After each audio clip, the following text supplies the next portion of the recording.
Welcome to Too Many Podcasts, the podcast about podcasts.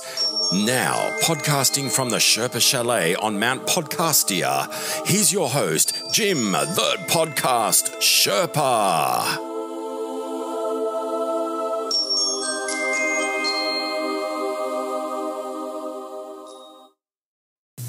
Hey there, all you people of the pods and all you podsters and podettes out there. It's me, Jim, your buddy. Hope you're having a great week. This show is going to be a little bit different from our usual format, but that's okay. You may have noticed last week that we now have the services of a voiceover artist, and his name is Bruce Goldberg. Had a lot of fun working with him, and we had a really great conversation this week, so that's what this week's show is about. We're going to get to know Bruce a little bit. He's got a really interesting story, and I figured it was definitely worth a podcast episode about. You'll see that he's a really interesting guy. He's had a fascinating career. So I figured this is a great forum where we can talk about his career a little bit. So our show runs a little bit longer than usual, but that's okay. You know, we're not stuck to any strict rules here. After we do the interview, we will do some Sherpa suggestions. And since it's not a theme, it'll be off the top of the charts, okay? I think you'll see that there's a lot more to Bruce than just being a voiceover guy. So why don't we head over to the Sherpa Chalet conference room, and we'll get talking with Bruce Goldberg. Who's our guest today, Sherpa? Bruce, welcome so much to the podcast and to the Sherpa Chalet. Thanks, Jim. Hi, great to be here. Hello, everybody, wherever you may be around the world from the chalet. In the icy cold part of Australia is where I'm from. The icy cold in Bondi? And Bondi. It's Bondi. Is that the northern part of Australia or the southern part? No, it's the east. The east? Okay. East Coast. We're on the East Coast. We're I'm right near the beach here in Bondi in Sydney, Australia. So people know us Sydney, where Sydney is. That's where I am, Sydney. Beautiful Sydney. Come on down. God, I would love to go down. That's one of my dream trips. Yeah, I should get a job with Tourism Australia, I think, getting people from overseas to come here. Come on down. You'd have no problem doing the commercials? No, not at all. Sound like The Price is Right, don't I? Come on down. You're the next person to Sydney, Australia. Ah, dear. All right, I was doing a little bit of homework, and there was so much about you and your career that we could really discuss here. I don't really have a chronology, so maybe I can just have you start and just let everybody know what your story is. Okay, how it all started. Okay, well, basically, when I was 7 years of age, I was an electronics nut. And I used to build electronic kits because my uncle, for my birthday, bought me what's called a 10-in-1, where you have 10 projects in one. And one of those projects was a AM transmitter. And you'd be able to transmit from the little project box to people's AM radios. And I got a kick out of that. And I thought, wow, this is amazing. You know, I can talk through this little crystal earpiece and be heard on an AM radio that was basically right next to where I was sitting. Anyway, so for my next birthday, my father bought me 101. So that's 100 projects in one. And surprise, surprise, one of the projects in that was an FM transmitter. So here I am transmitting on FM on people's radios all around the place. So I, being a cheeky little person I tried to boost the signal strength and got a bigger antenna and then started transmitting blocks away. So people, the neighborhood could pick me up and friends up the road could hear me, and I'd be running up to their house seeing if they could hear the recording I'd left going. And I used to have 2 cassette players with songs playing simultaneously, or one after the other, I should say. And basically it went from there. So the love of radio was born at a very, very young age. And when I was going to high school, I was a naughty boy and a very disruptive class clown, as you can probably imagine.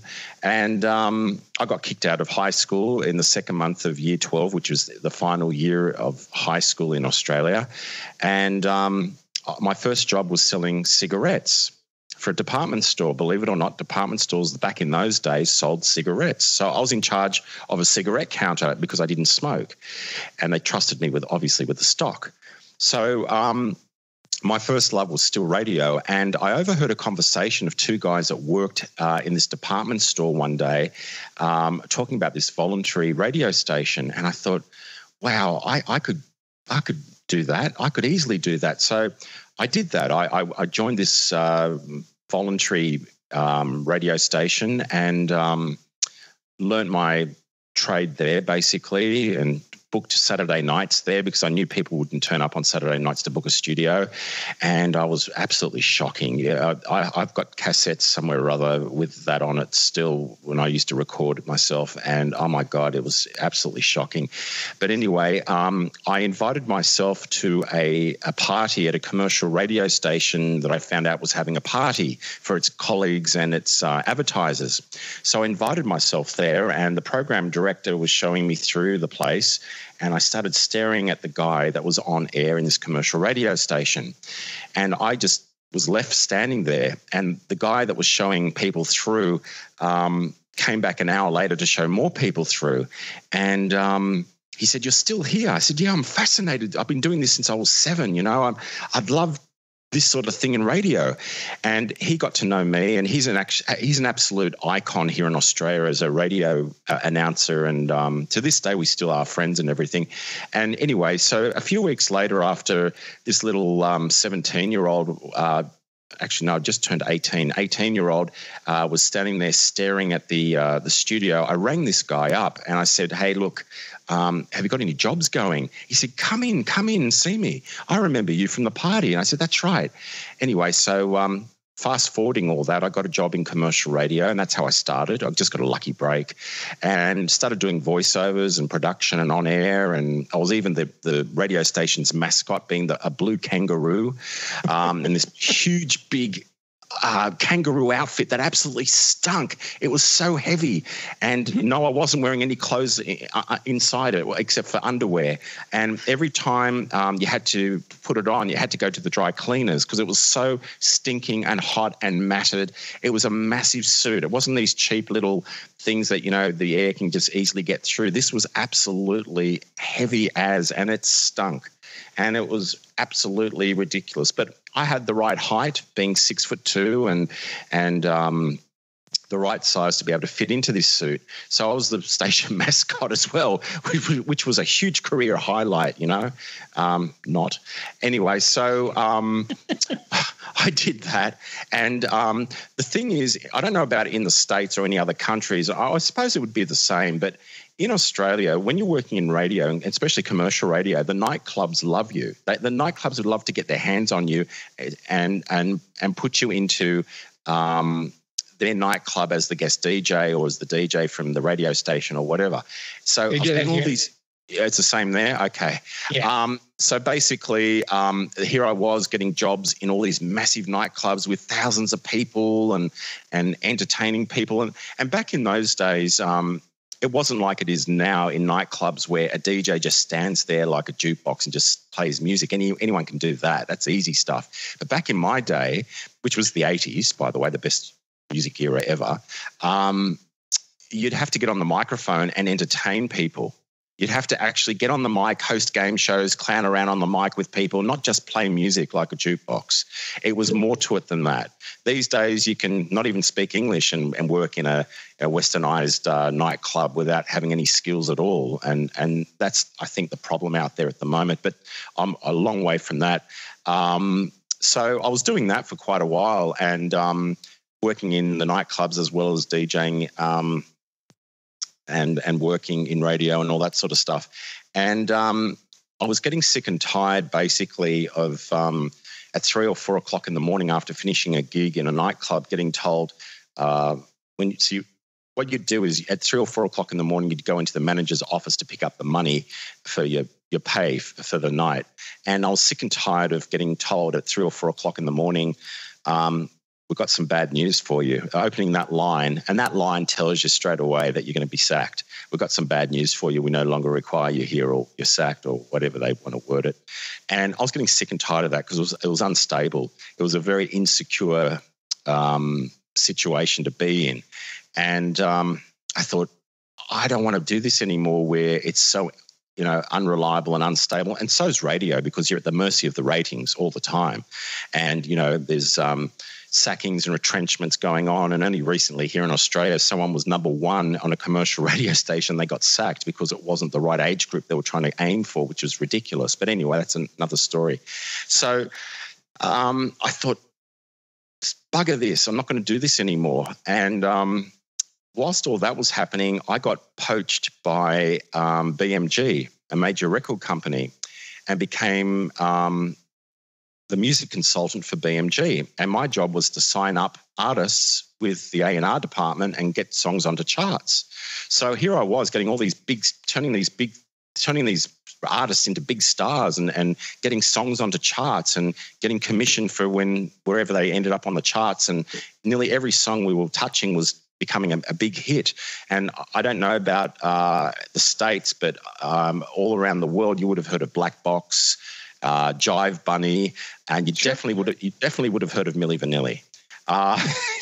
For the wrong reasons. And, the funniest thing was that we kept getting faxes from Germany, because BMG's, it stands for Bertelsmann's Music Group, and it's based in Germany. And we kept getting these faxes all the time about push Milli Vanilli, push Milli Vanilli, push Milli. And we knew there was something funny going on. We didn't know in the Australian head office exactly what it was, but I started to get a feel for what was going on. And I think I've still got videos that were never released to the public. They were just demo versions of Milli Vanilli dancing and syncing and miming to the songs, and they looked absolutely shocking. The miming was disgusting. The dancing was out of sync. It was very amateur looking, but it was just demo stuff, just concept. It was called a concept video, and it was never released to the public. I should put that onto digital and upload it somewhere. I think everyone would get a good laugh out of it, but that was another world away back then. So basically I was doing that, getting songs onto charts and managing artists and signing up stuff. And Black Box was another one. I don't know if you ever had Right on Time, but that was another one that I was involved with. Anyway, so I had all these hits under my belt, and it was getting really, really, there was a lot of jealousy going on, and I just didn't want to handle that anymore. I was also working in radio at the same time when I first started at BMG. So I was working in radio, working in nightclubs, and working at BMG all in one. I don't know to this day how I did it, how I was able to do it. I think Sunday was the only day I could even recover half of a Sunday, and it just went on like that. So it had to come to an end. So I thought, I'm making all these guys too much money. I'm just making them way too much money and not getting anything in return. So I'm going to go out on my own and start my own businesses. So still with the love of radio and all that sort of thing in the music industry up my sleeve, I went out and started off a disco business, obviously, because I knew what I was doing with mobile discos for parties. And then I realized that after a while that these DJs that I was employing to do 21sts and weddings and maybe funerals, I don't know, they just didn't want to work really on a Saturday night. They wanted to be out with their girlfriends or boyfriends or whatever. They will party at people's 21st themselves. They didn't want to actually work. So I got rid of them all. And with my knowledge of electronics from when I was young, I converted everything into jukeboxes. So we became Sydney's largest party jukebox operator. And we were hiring out jukeboxes all over the place for people's parties. And back in those days, it was only 10 stack of CD players. So you couldn't rock up to a party now with 10 stack of CD. You'd be laughing. I mean, an iPod holds thousands, and they're just about finished anyway. Even it holds 1,000 songs. So I went with that, and I made a lot of money. And then I started a CD company, and that CD company did extremely well as well, took off like a rocket and made me a lot of money. Then I was a very early adapter of the internet, very, very early, because I was a tech head and all that sort of thing. The computers and all that were just second nature, really. And I got into e-commerce and programming on the internet and becoming a web programmer, teaching myself PHP and HTML and all the coding that people still use to this day on the internet. Sure. And specialized in e-commerce and made quite a lot of money doing that, and also became a property developer and developing properties and things like that. So the whole thing just kept financing the next thing, which financed the next thing. And it's a true rags to riches story, this. It's absolutely true rags to riches. I mean, you rewind back to the beginning of this conversation, and here I am as a DJ living basically in squalor in Bondi, okay, because back in those days it wasn't that expensive to live in Bondi. Now it's very, very expensive. And now the whole thing just turned around, and I do voiceover work for a bit of fun. I don't need to rely on the money. I don't need the money. I just do it for a challenge and a bit of fun. But I've become a serial entrepreneur and doing all sorts of things, from owning perfume companies to e-commerce companies to tech companies to investing in businesses and bricks and mortar and blah, blah, blah. And it just goes on from there, and it just continues on. And I still do voiceover work, and that's how you met me, all over the place. And people come direct to me, or they catch me on Fiverr or wherever I may be. But I'm not doing it as if I need the money. I'm doing it just for the challenge and the art side of it, the artistic side of doing voiceover work. And that's basically how all this came about, this whole thing. And that's how you've basically found me. Wow. That is an amazing story. Yeah. Like I said to you earlier, before we started this podcast, you're going to hear a huge story here, which has got not really much to do with the voiceover side of it, really. But I've been doing voiceover work since 18. So I'm now 50. I'm turning 54 this month. So we're talking about a long time doing that sort of thing, and I don't rely on it as an income at all. I don't need to. But wow. I do it as a challenge.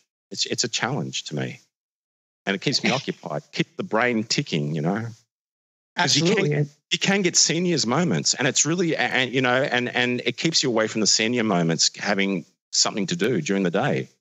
Because I could sit around and do nothing and let my investments do everything for me. I don't need to do anything.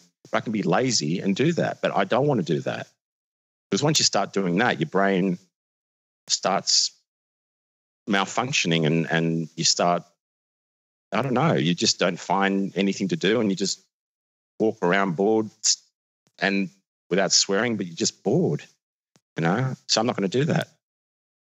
That's true. And usually when you run out of things to do, that boredom kind of begets more negative things, and you don't feel like you're part of your life anymore too, You always have to, like you said, you really went from one occupation, one field into another, and it was almost like a natural progression for you. It was. You're right. Spot on. It was. Knowing that having the tools of the trade at a very early age, and just being lucky that when I got kicked out of high school to have a job to go straight to, because I was already working casually in this department store. But when they found out I'd left high school, they gave me that job, and that job was a grounding to start finding really what I want to do and where I wanted to go to. So, I haven't got any high school certificate. I haven't had any university training. I haven't got any degrees. Maybe I've got a degree in BS, but that's basically it.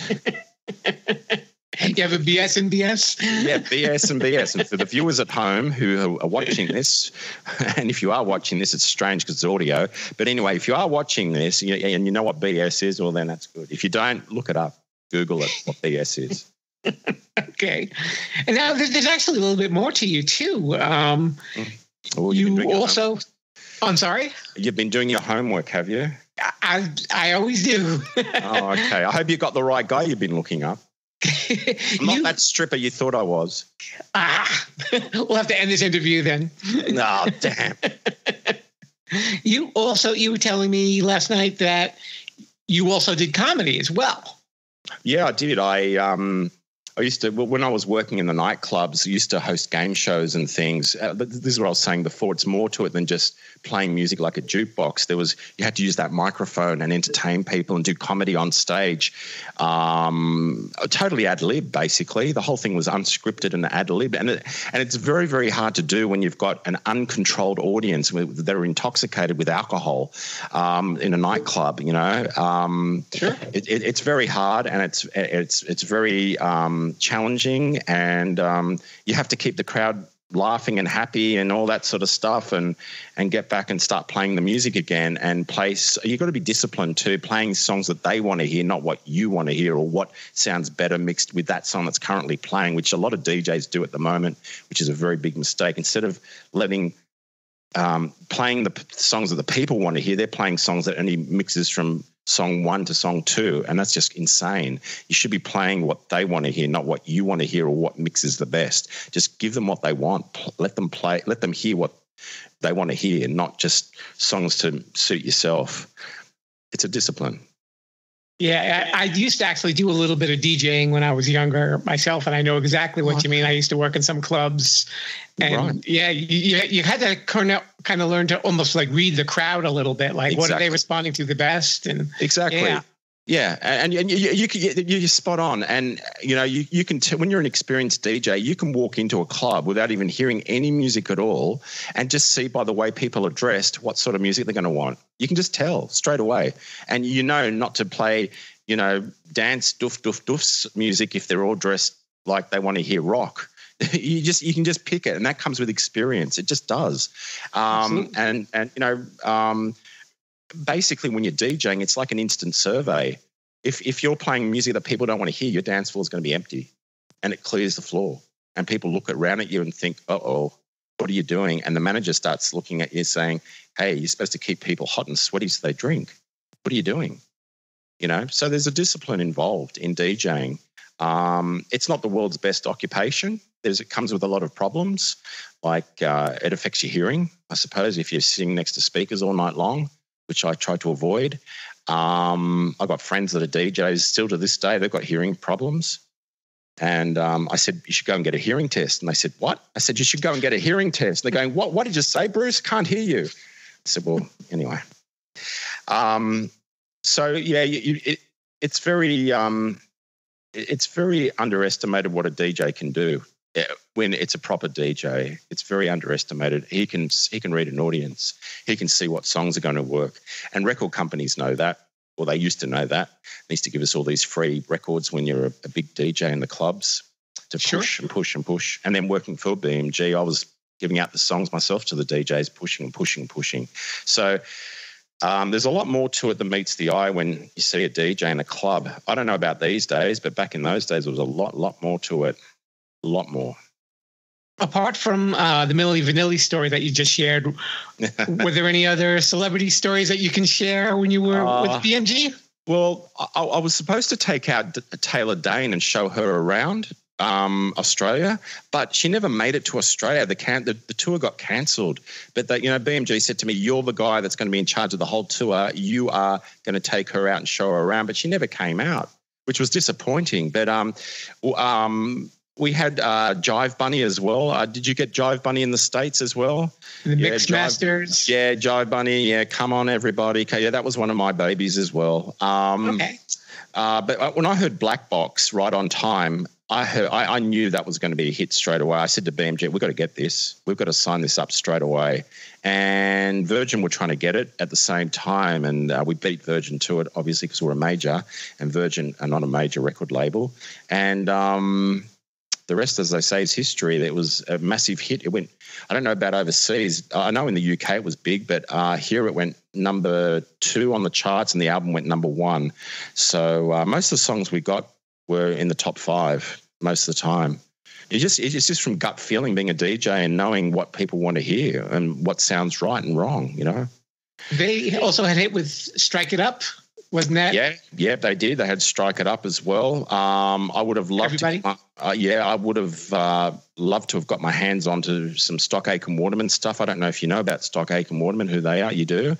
Bananarama, Rick Astley. Yeah, that's them. I had Dead or Alive. I had Dead or Alive. You Spin Me Round. I had Big Fun, a group called Big Fun, but it wasn't a huge priority for us while we were pushing Milli Vanilli, who were actually the fronts for the guys that were behind Boney M. And that's how it all came about. Boney M were just, one big mime act, really, when you think about it. It was just one cabaret theatrical thing, but the guys behind it were from, I think, Belgium or Germany or somewhere or other, near where BMG's head office was anyway. And that's why it was pushed so hard on everybody at every BMG branch to push Milli Vanilli, because they were from Germany, and it was being handled out of Germany, the head office. So it was an experience. It was just another experience working, I think, in the music industry, that sort of thing. And you were also the front man of a band. I am, and I still am. Yeah. Oh, okay. Gee, you've done your homework well. Yeah. Or coincidentally, it's called Magic Box. Funny about that. Yeah, I do that for a bit of fun. I don't know if you've heard my horrible singing and everything, but it's amazing what you can do with people singing these days. You can get some Melodyne or some Steinberg and fix it up, and these are software packages for people that can't sing. And, after that, you still can't sing because you get it fixed, and it still sounds shocking, but we got some people, we got actually that mixed by somebody you guys would know because he had a big hit in the US. Have you heard of a group called Pseudo Echo? Sure, Funky Town. Yeah, Funky Town. Okay. The lead singer of Pseudo Echo, Brian, and I sort of know each other around the traps, and I got him to remix all of my stuff. So he's remixed all the Magic Box stuff. We got some airplay and all that sort of stuff around the world. But look, it was just a bit of fun with a guy that I've been writing for since the 80s, and since the 80s, and a bit of fun with synth sort of stuff. But Pseudo Echo are a lot bigger in Australia with other hits other than Funky Town. That was a remake of an old Lips Incorporated song. They had heaps of different other songs that were hits, like Listening, A Beat for You, Don't Go. They had heaps of hits, which I don't think the US had because the record company over there let them down because they wanted to go hard rock with them or something or other, and it all changed from a synth group to a hard rock group. But that's another story for another day. You should get Brian on here. He'll explain it to you. Gladly. Yeah. Anyway, so basically being deeply entrenched into the music industry in all aspects, being from radio to the record company to owning my own record label to managing artists and all that sort of thing, and working in radio, I've seen it from every single angle. I've been one of the very few that's been able to see it from every single angle of the industry, and it's fascinating what goes on. It really is. And if anyone really believes what they see on the charts, they need their brains examined, because I can tell you some great stories of how you get songs off the charts. I can write a book how that's done. And it all doesn't happen the same way for each song, right? Every song probably has a story behind why it's famous, right? Well, the record companies control the charts, okay? They control the charts. The charts are to get product moving. That's what it's all about, to get product moving continually. And it's just one publicity list of songs, really, when you think about it. And there's tricks of the trade that you can do to get songs onto the charts, like buy back your own stock. That's one trick. Sort of get heavy with people. There's another trick. There's all sorts of tricks of the trade you can do to get songs onto charts. And a song has to still be catchy in its own merit to a certain extent. But there's thousands of songs released every single week, and everybody wants to be a star. And there's only 100 songs on a top 100 or a top 50. There's only 50, or a top 40. There's only 40. So how do you get onto that top 40? Well, it's up to your record company and your publicity machine behind you, and other means and ways of there's plenty of books out there about all this, other means and ways. But personally, doing it myself, I can tell you that songs just don't magically end up on charts. That's all I'm going to say. You guys can work out the rest. Okay. Do you think that it's become a little bit more, organic, for lack of a better word? Because now you've got people who could go out and buy the Pro Tools software and record something up in about an hour and throw it on iTunes. Yeah. Look, that's a very good point. I mean, the days of recording in a big, 24-track studio are gone, well and truly gone, long ago. It's all about home recording now, recording your podcast or recording your band or whatever. It's all home-based now with all the software packages that are out there. It's all become a cottage or home industry, and there's more people out there independently releasing now their own songs that they whip up in an hour out of their bedroom and put it up onto iTunes, but they still don't get the priority they would if they had signed up to a record label, because on iTunes they give priority to the big major record companies and the labels that are known instead of an individual, because they've got to keep the standard high. And, you know, the record companies are sort of like a filter to keep the standard high, because they won't sign up anything that sounds like rubbish. So anyone can put anything up on iTunes. I can sing totally out of tune deliberately as an a cappella and be up on iTunes. But it's not going to go anywhere because it's not going to be promoted. And, you know, to do that, you need massive amounts of money, financing. And it's very hard. And it doesn't mean you're going to be able to get it onto the charts if you've got it on the charts in Australia and vice versa with America. It doesn't mean anything. You've just got to push. But you've got to have the know-how and the connections and the ability to be able to do that. Otherwise, everyone would just be doing it and the record companies would go broke. They'd all go under because they'd have too much competition with the Jane Does and the people that are in the public. They're doing their own thing now. So there are other ways now to make money with the music industry, and it's a very interesting thing that is going on there. It's changed since the vinyl days, totally changed. Totally. I mean, you don't have to buy a whole album anymore. You can just buy a track off the album now for 99 cents off iTunes. True. Yeah.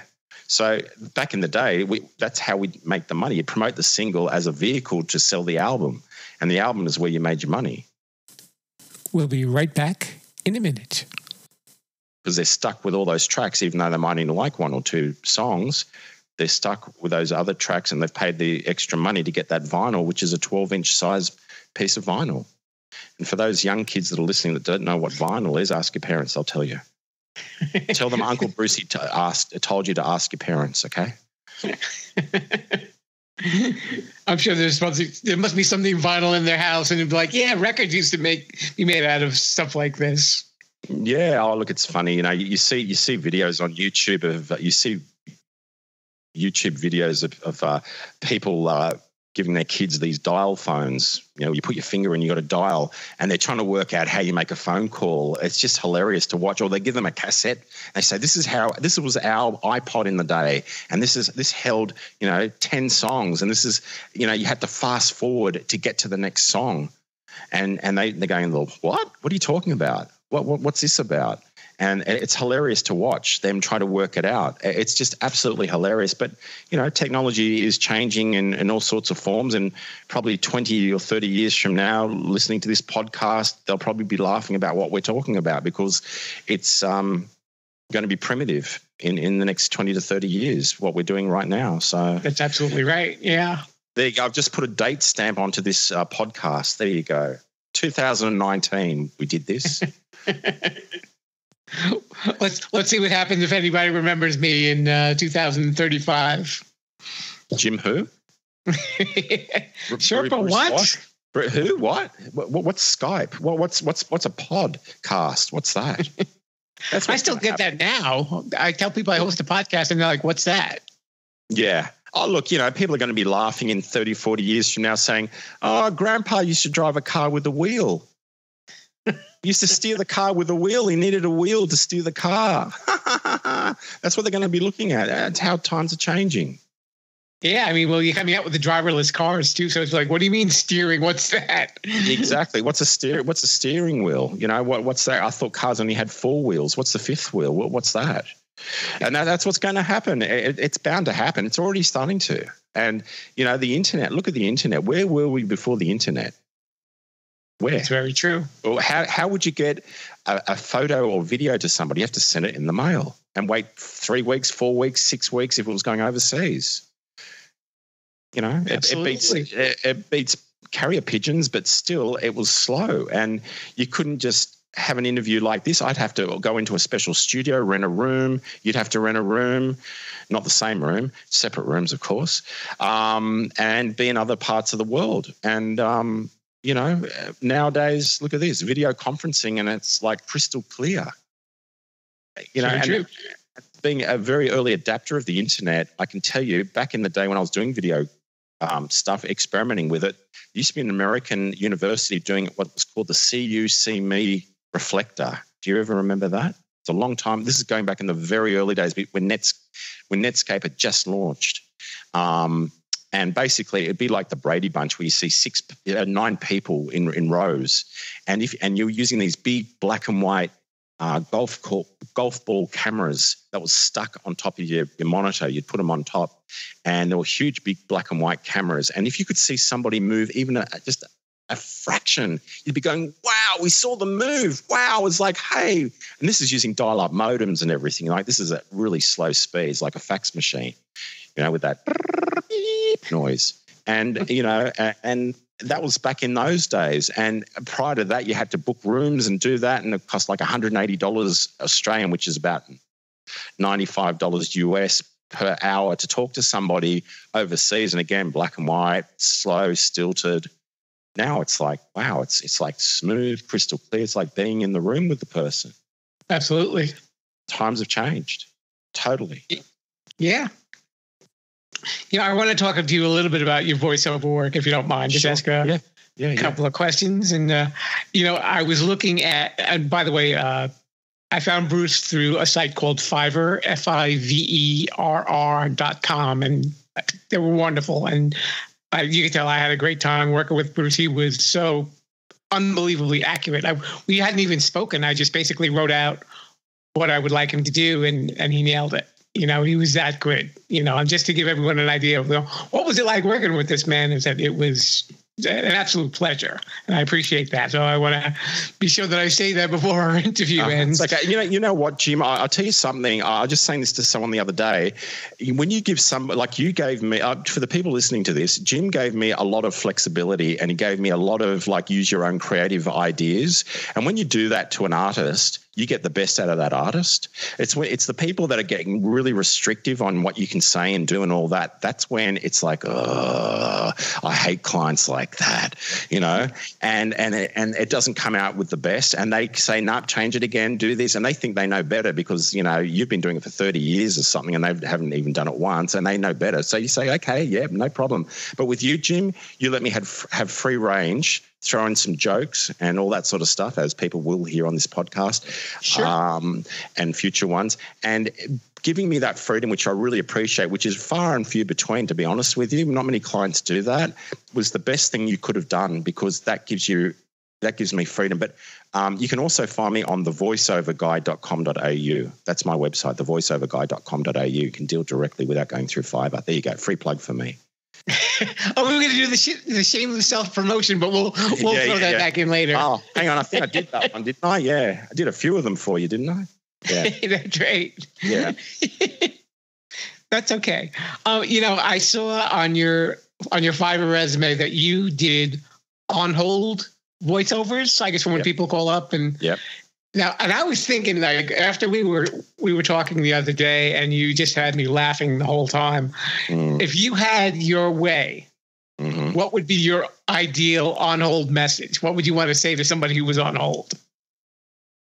Hey, you've got a drug dealer. Press hash, and you'll get some delivered to you on the spot. Oh God, I don't know. Hi, thanks for calling. I don't know. Gee, that's a good question. I've never been asked that one before. I suppose just a basic one. Hi, welcome to Joe Blow's Eatery. I've done those a million times. Press 1 for this, press 2 for that. And for a good time, don't press anything. Just hang up. You'll have a better time hanging up than listening to our rubbish. I always imagine one going, they always say, your call is very important to us. However, all the coworkers are standing next to each other, and none of them want to take your call. That's right. They're going out to drink right now. Yeah, they're all having a drink and a smoke, yeah. But your call's very important. You've been placed in a queue and will be answered by the first available operator. I'll put the American twang into it. Hang on. You've been placed in a queue and be answered by the first available operator. Does that sound American to you? That's an Australian trying to do. Is that close? Okay. That's actually one of the questions I had written down. Yeah. Why is it that an Australian has an easier time doing an American voice, but when Americans cannot do Australian voices. Yeah, it's I've seen some movies where they try to do that, and I just laugh. It's funny. It's very, Australia. Well, I suppose it's like America. Like I can pick up on someone that's from Texas or someone that's from LA or whatever. I can tell the difference in the twang and everything. And it's the same with Australians. You've got different types of Australians. You got the yobbo that goes, "G'day, mate, how are ya? Yeah, g'day. I'm going to open up another beer of 4X here and VB and all that." Shouldn't say that, actually. It's one of my clients. But anyway, that's what's called yobbo. And then you've got the normal ones like me. My psychiatrist says I'm normal. I don't even know if I am anymore.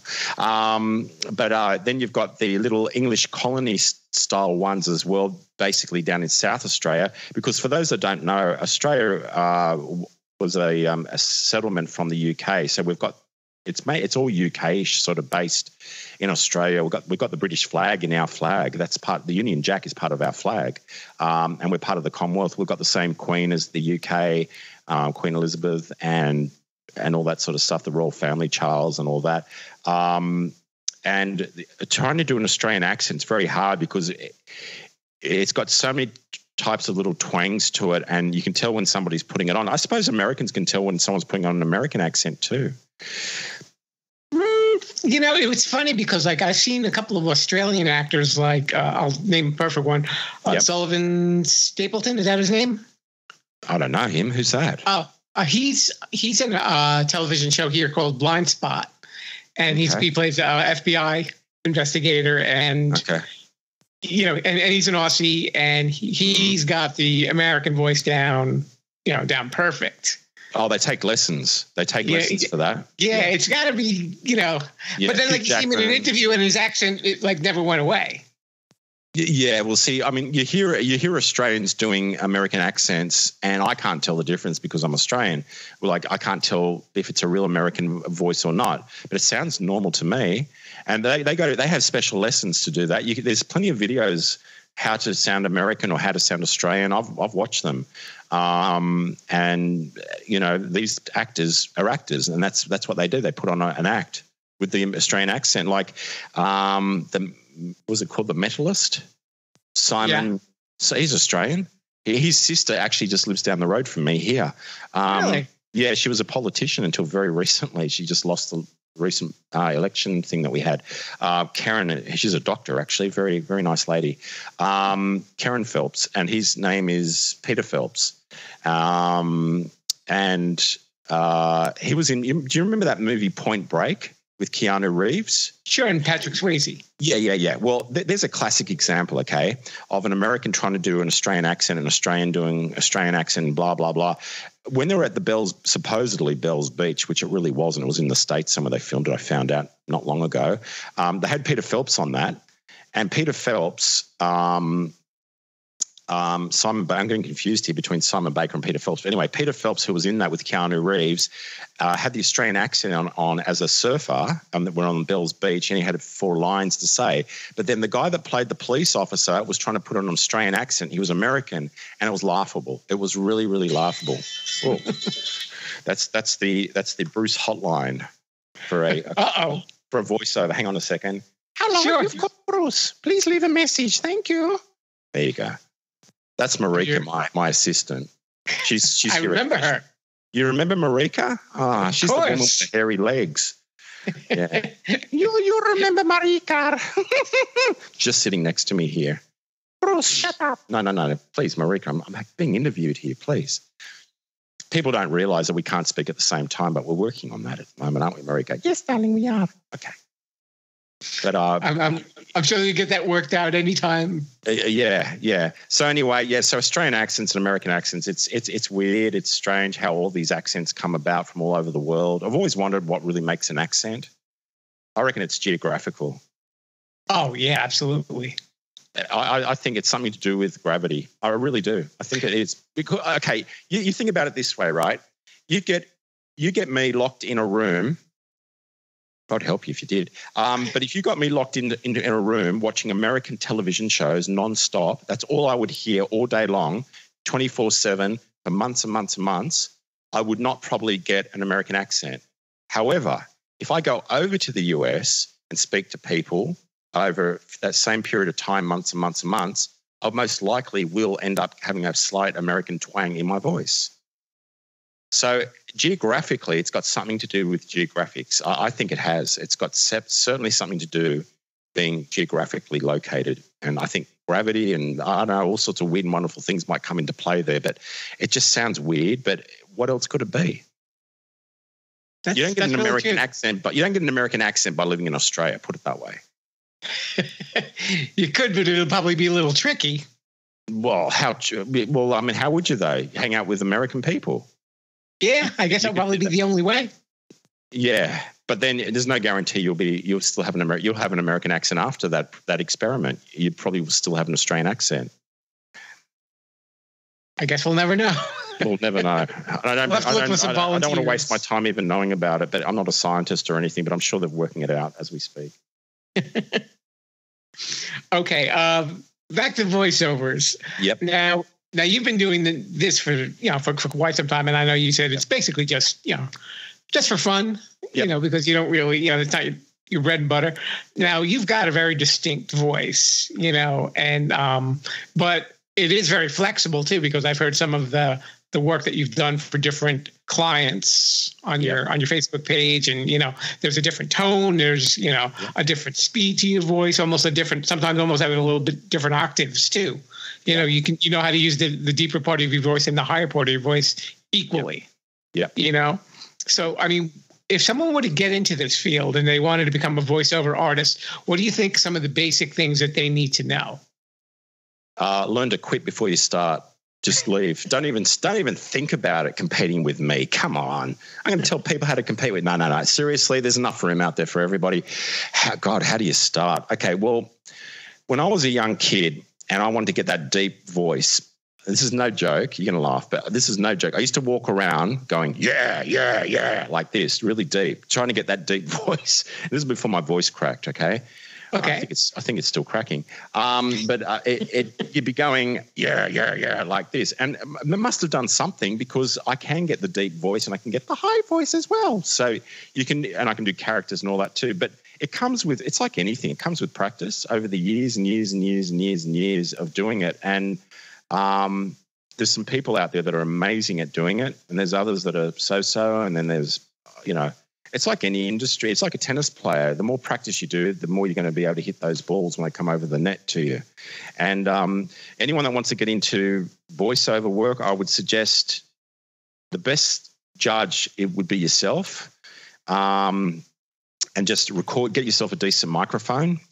Pay $100 or $200 and get yourself a decent microphone. A USB one would be obviously the better option to go with. Do you use that, Jim, yourself? A USB? Yes. Yeah, same here.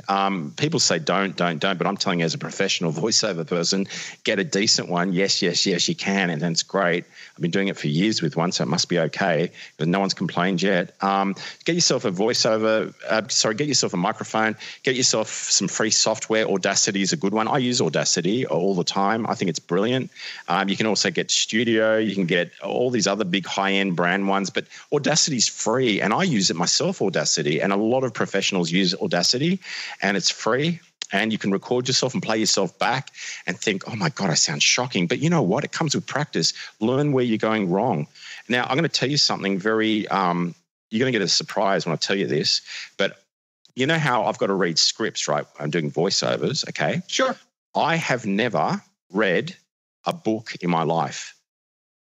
I've never read a book. I've never read a book. I got through school. Never read a book. I've never read a book ever. Can you believe that? If you were going to read one, what would you want to read? How to have the patience to read a book. that would be the heading. No, seriously, it shocks people, and people say you should be ashamed. Well, no, I'm not. I'm not really ashamed of it at all. I like freaking people out thinking, what? You've never read a book? No, I've never read a book in my life. I've never read a book. I read. Oh, go ahead. I'm sorry. I do read, a little bit on the internet news. I'm a news freak. I like reading the news all the time on Fox News or Australian news sites or the American ones or whatever. But I've never read a book. But you know what? With how you've described your life, you've really learned a lot just by doing. That's right. You know, by not picking up a book, you worked with people. You have probably very good instincts about things. Mm-hmm. So that's probably why sitting down reading a book probably doesn't have that appeal to you. Maybe there's no challenge to it. No, look, I mean, you come across situations in your life that you remember or for all your life. And, you know, when I was a nightclub DJ, I used to carry crates of records through one of the main parks, I should say, in Sydney called Hyde Park.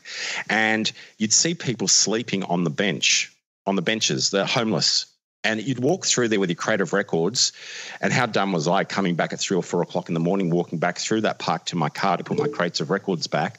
But I would see these homeless people and I'd say, on the way to work, I would never end up like this. I refuse to end up like this, sleeping on a park bench. And I'm a doer. I'm not a gonna person. I'm a doer. And I'm always on the go, coming up with new ideas and new things. And I'm entrepreneurial. That's just me.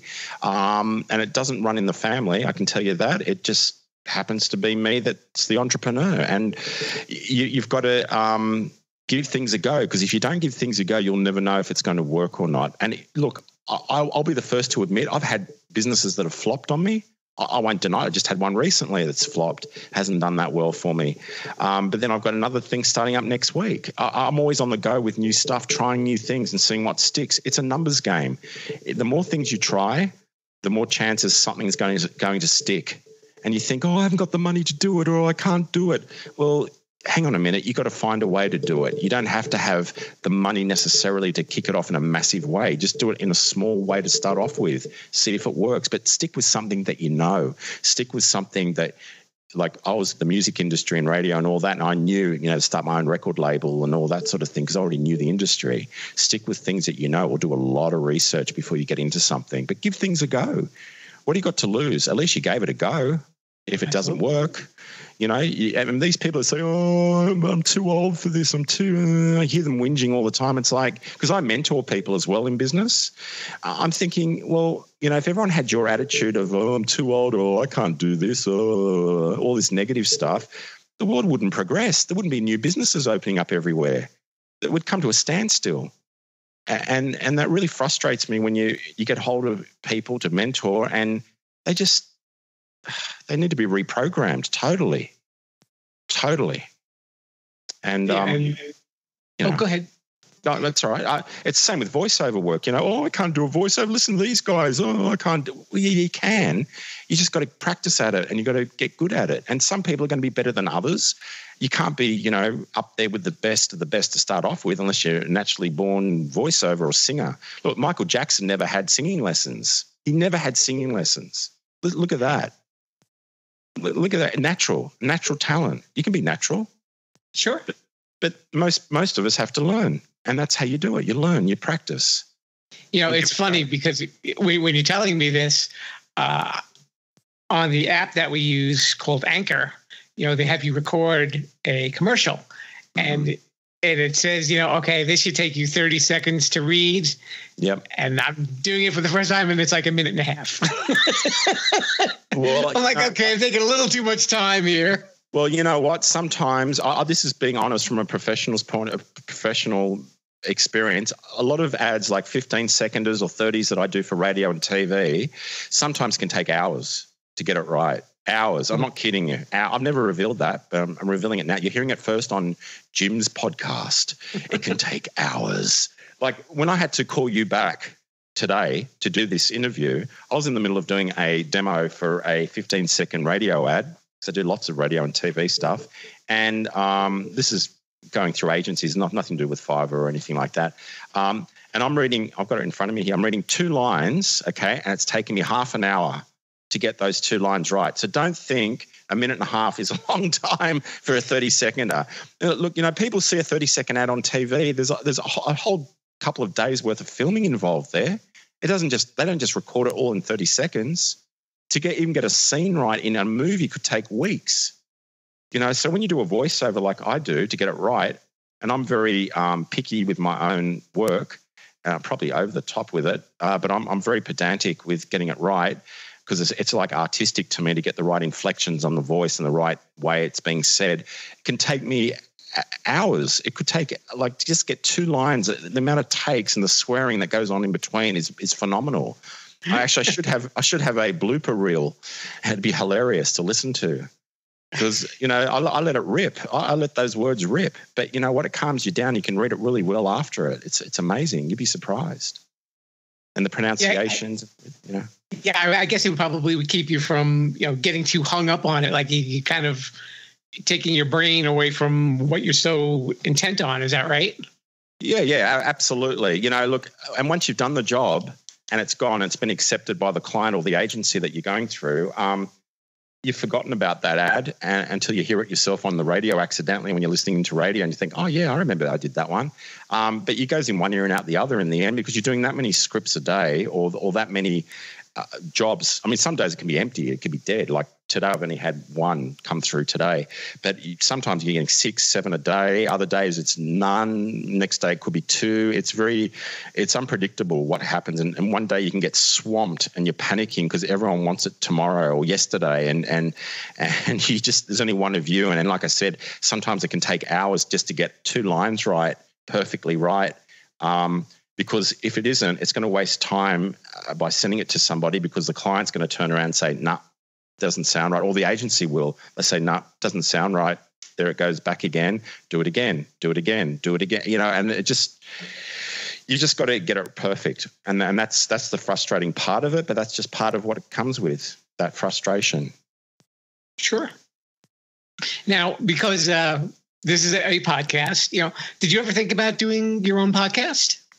I don't think I've got the time to do my own podcast, to be honest with you. I just, to chase up people and interview them and I just wouldn't have the time in between doing voice work and doing that. I mean, I'd love to do it, but it's just not one of those things at the moment that I would do. And if I was going to do it, it'd be like a show, a full-on show, like a Tonight Live or like a David Letterman sort of thing. Okay. With all the mucking around and clowning around and sarcasm and all that sort of thing. And that's a big production involved there. So no, but what made you get into podcasting? Actually, it's on my webpage that I just opened up. There's a whole story about it, but I can give you the condensed version. Okay. I related to a lot of the stuff that you were talking about music. We're around the same age, actually. Okay. And we probably have like a lot of similar tastes with what we listen to. And I found like as I got older, there seemed to be less to listen to that I really enjoyed as much, and I'd check out some albums here and there. I like some new stuff, but I noticed like on my car radio, it was all like the same type of radio stations and there was not much else to listen to. And I was playing around with my phone and it said something about podcasts and I was like, let me check this out. And one thing kind of led to another and here I am, the Sherpa. And have you noticed, folks listening to this, that the interviewee has become the interviewer? See, it's amazing how I can change the table. That's all right. I do that every time I'm interviewed by somebody. I change the tables without them realizing it. It's funny. I have a laugh with them. So, what's your website address, Jim? Okay, it's jimthepodcastsherpa.com /Wix site WIXSITE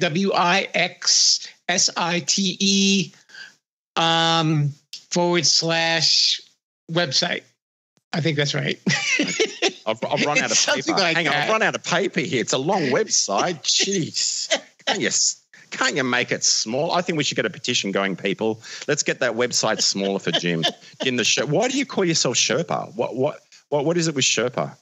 Well, it's just navigating through all the podcasts. Okay. And that's what I like to do. I like to check new podcasts out and, a lot of the people that I interview are also new to the podcasting world, and I check out their shows, and that's where I kind of, I almost feel like I'm like Amazon and Netflix. If you like this show, you're going to like this show, and that's what a lot of this is built on, and along with the interviews.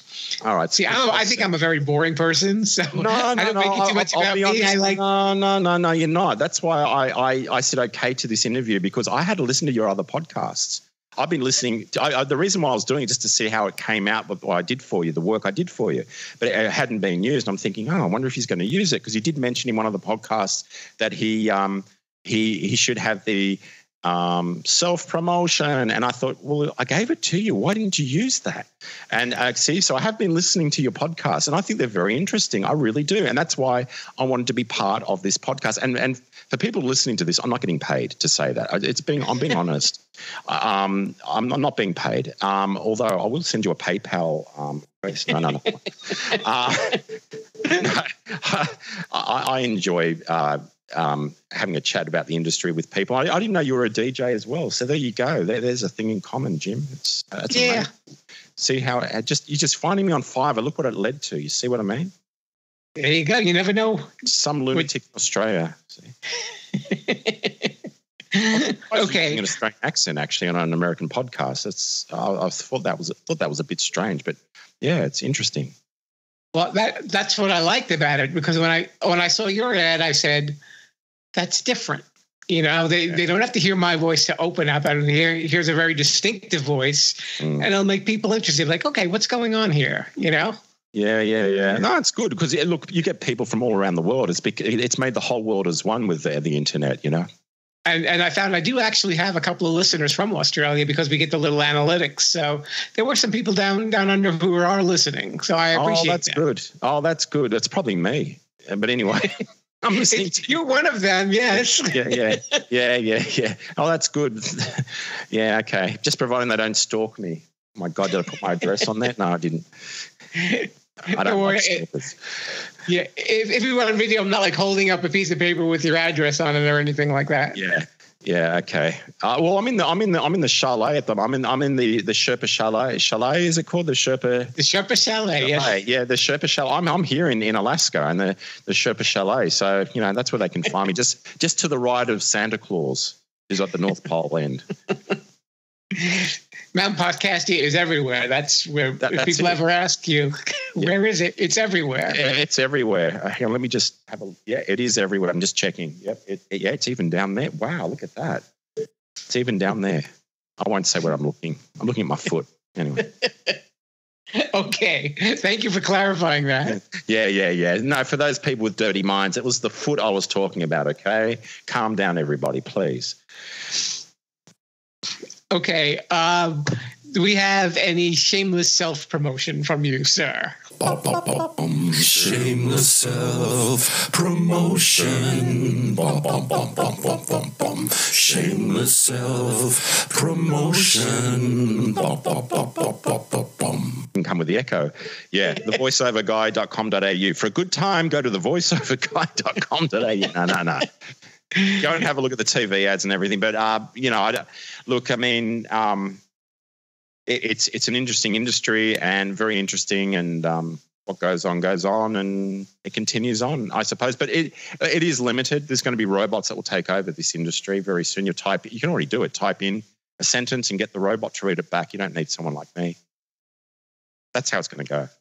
Yeah, well, everybody needs a human touch somewhere, though, right? No, they'll get it. Look at voice recognition. Look at that. When I say that, hey, S-I-R-I, I'm not going to say the word because my phone will go off if I do. But, look at that. That's amazing stuff. That's amazing technology. And if it can recognize it, well, then, speaking it is just another step away from not sounding robotic, because it is sounding robotic at the moment, these talkback things. But very soon you'll just type in what you want it to say and you won't need Bruce and me anymore. You won't need me. It'll just be doing it itself perfectly every single time. We'll have Alexa doing shameless self-promotions for me? Yeah, she'll be, sure. Yeah, I want to know what happens when Alexa meets Siri. It must be really confusing, I think. Well, it is, because people say, hey, Google, and it's not really hey, Google when you're using the Google speaker box. It's that's the one for the iPhone, the hey, S-I-R-I. But Google is what's the Google one? It's okay, Google. Hey Google. It's okay Google. That's right. Yeah. It's okay Google. So you're getting confused. So everyone's saying, hey Google, and it doesn't work. And you're saying, Google, will you bloody work? And it's not. It's okay Google, and that's why it won't work. And vice versa with everything else. And it's just crazy. I want to get the three of them talking, Alexa, Google, and iPhone talking together, the three of them. I think it'd be hilarious. The whole family talking. Open up like a debate or something like that. Yeah, exactly. Right? Their own podcast. There you go. They're all talking to each other. Dueling AI assistants. Yeah. Actually, there's a lot of funny stuff that you can talk into Siri about. It's on the net. There's a Bohemian Rhapsody one you can do, and it's hilarious what she says back. There's some really funny, quirky things that go on out there with these voice recognition programs. It's hilarious. I like playing with them. She's my girlfriend now, Siri. When she's a woman, right? Oh, look, when I swear at her, she goes, "Sorry, I can't do that. I didn't ask you to do anything. I just told you how I felt."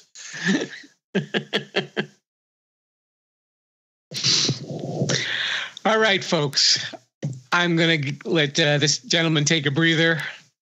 And Bruce Goldberg, my friend, my voiceover guy, thank you so much for being on the show. And thank you again for all the work that you've done. And you are always welcome back on the podcast anytime you want. Thank you, Jim.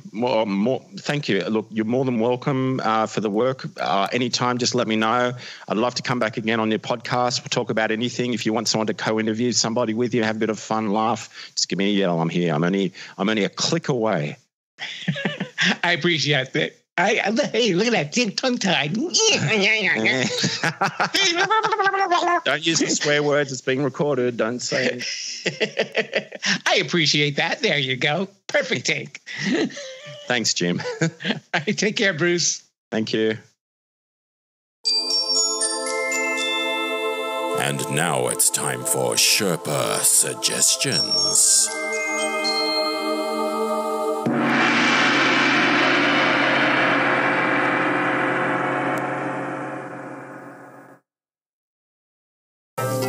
For this week's Sherpa Suggestions, I thought I'd do something a little different this week, and we would do the top 10 podcasts that are on Stitcher.com. So I'll start from number 10 and work my way up.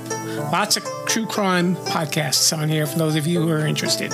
At number 10, we have Crime Junkie, which obviously is a true crime story. Number 9 is To Live and Die in L.A., which is also a true crime story about an actress that emigrated from Macedonia to the United States and mysteriously vanished. Number 8 is the Chernobyl Podcast, and it's a behind-the-scenes look at Chernobyl, which is currently airing on Home Box Office.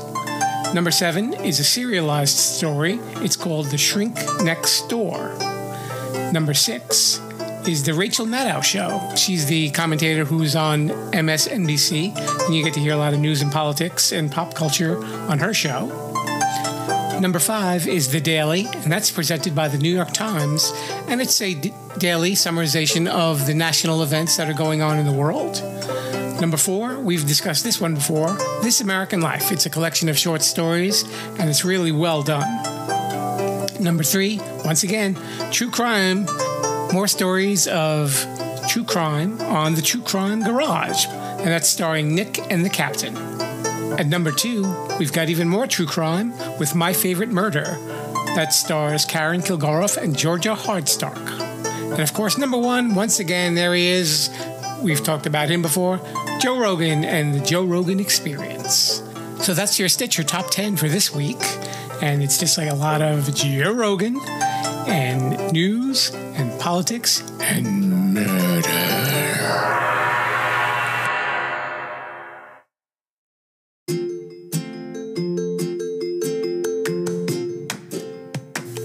You've been listening to Too Many Podcasts. Thanks a lot for swinging by, and a special thanks to my guest, Bruce Goldberg, and you will be hearing from him one way or the other. If it's not through his voiceover work, I'm sure he'll be popping by the Sherpa Chalet. Don't forget, you can follow us on social media through Facebook, Twitter, and Instagram. You can listen to the show at my website, jimthepodcastsherpa.wixsite, wixsite.com/website, WEBSITE.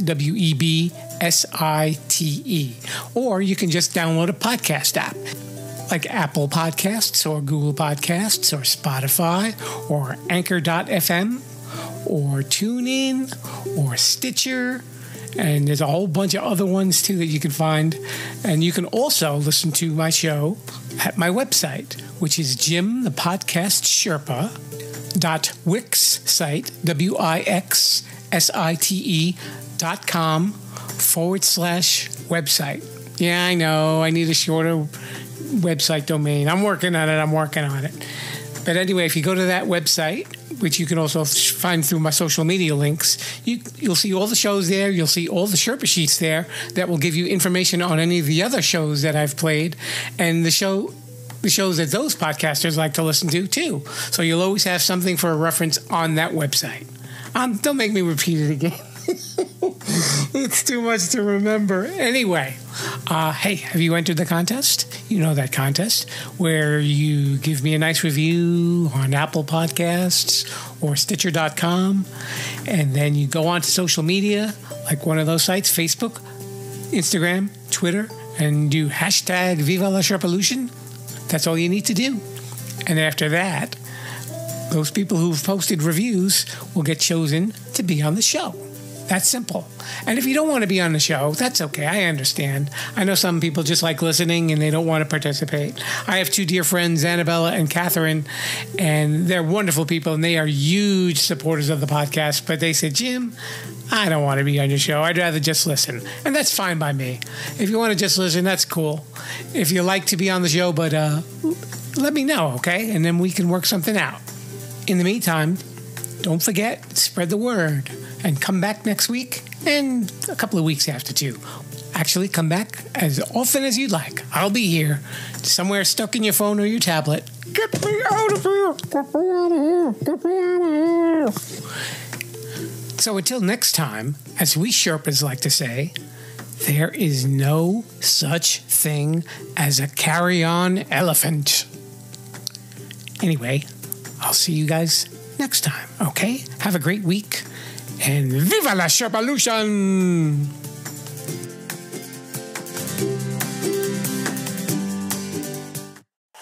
Thanks for listening to Too Many Podcasts. Please disperse. You can go home now. I said you can go home now. Viva la Sherpolution. Viva la Sherpolution. Oh. Yeah, I'll come back now, you hear?